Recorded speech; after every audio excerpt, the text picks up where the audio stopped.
कल्पना कीजिए, एक ऐसा अस्त्र जिसकी चमक से सूर्य भी फीका पड़ जाए, एक ऐसा मंत्र जिसे उच्चारित करते ही सृष्टि कांप उठे, और एक ऐसी शक्ति जिसे केवल देवताओं के सबसे महान ऋषि ही नियंत्रित कर सके।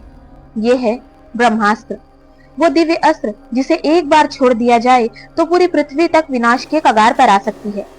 लेकिन सवाल ये है कि ब्रह्मास्त्र की उत्पत्ति कैसे हुई, क्यों इसे सभी अस्त्रों में सबसे शक्तिशाली माना जाता है, और क्या सच में ये अस्त्र सृष्टि के अंत का कारण बन सकता है। आज हम आपको ले चलेंगे ऐसी ही गहराइयों में जहां रहस्य, शक्ति और विनाश तीनों एक साथ मौजूद है। तो बने रहिएगा हमारे साथ इस वीडियो के एंड तक।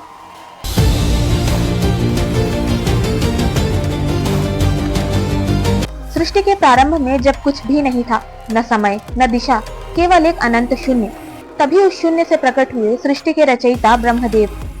ब्रह्मदेव ने की सृष्टि की रचना, जिसमें देवता, दानव, मानव, पृथ्वी, आकाश, सब कुछ।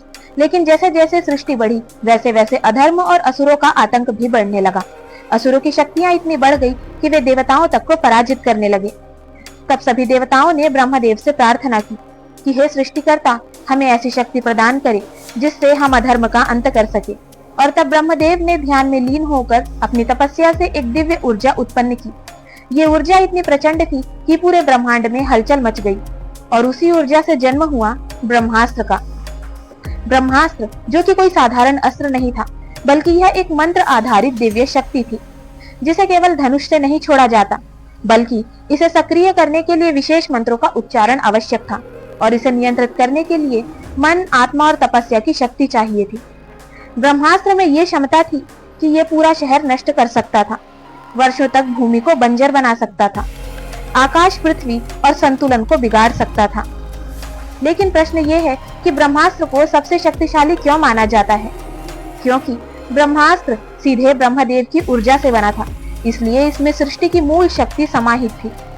यदि इसे एक बार छोड़ दिया जाए तो इसे रोकना लगभग असंभव था। यह सिर्फ एक व्यक्ति नहीं, पूरे क्षेत्र को नष्ट कर सकता था, और इसे चलाने वाला यदि नियंत्रण खो दे तो ये पूरी दुनिया को खतरे में डाल सकता था। ब्रह्मास्त्र का सबसे प्रसिद्ध उल्लेख हमें महाभारत में मिलता है। महाभारत युद्ध के दौरान कई महान योद्धाओं को यह अस्त्र प्राप्त था, जिनमें से पहले अर्जुन, फिर अश्वत्थामा और द्रोणाचार्य। अर्जुन को यह अस्त्र स्वयं भगवान शिव और ब्रह्मदेव की कृपा से प्राप्त हुआ, लेकिन अर्जुन को सिखाया गया था कि ब्रह्मास्त्र का उपयोग केवल अंतिम विकल्प में ही करना, और बिना कारण इसका प्रयोग कभी न करना। महाभारत युद्ध के अंत में जब कौरव हार गए, अश्वत्थामा क्रोध में आ गया। उसने बदला लेने के लिए ब्रह्मास्त्र का प्रयोग किया और उसे पांडवों के वंश को समाप्त करने के लिए छोड़ दिया। और तभी अर्जुन ने भी प्रतिरोध में ब्रह्मास्त्र चलाया। दो ब्रह्मास्त्र अब आमने सामने टकराने वाले थे, जिससे पूरी सृष्टि नष्ट हो सकती थी। और तभी हस्तक्षेप किया श्री कृष्ण ने। उन्होंने अर्जुन को अपना अस्त्र वापस लेने का आदेश दिया, लेकिन अश्वत्थामा इसे वापस लेना नहीं जानता था। परिणाम, उसने ब्रह्मास्त्र को एक गर्भ में पल रहे बच्चे की ओर मोड़ दिया, और वो बच्चा था परीक्षित। लेकिन श्री कृष्ण ने अपनी दिव्य शक्ति से उस बच्चे को नया जीवन दान दिया। जब ऋषियों ने देखा कि यदि यह अस्त्र बार बार उपयोग हुआ तो पृथ्वी का संतुलन बिगड़ जाएगा, इसलिए उन्होंने यह निर्णय लिया कि ब्रह्मास्त्र का ज्ञान धीरे धीरे समाप्त कर दिया जाए, ताकि कोई भी इसे गलत हाथों में उपयोग न कर सके। कई विद्वानों का मानना है कि ब्रह्मास्त्र एक प्रतीक हो सकता है, या प्राचीन काल की किसी अत्यंत शक्तिशाली तकनीक का वर्णन। कुछ लोग इसे न्यूक्लियर हथियार से भी जोड़ते हैं, क्योंकि इसके प्रभाव मिलते जुलते हैं। तेज रोशनी, भयानक गर्मी, भूमि का बंजर होना। लेकिन यह सब आज भी एक रहस्य बना हुआ है, क्योंकि आज भी जब हम आकाश की ओर देखते हैं तो कहीं ना कहीं ये सवाल उठता है कि क्या ब्रह्मास्त्र केवल एक कथा है या फिर सच्चाई जिसे समय ने छुपा दिया। क्योंकि हर शक्ति जो सृष्टि को बचा सकती है, वो उसे नष्ट भी कर सकती है, और ब्रह्मास्त्र उसी शक्ति का नाम है।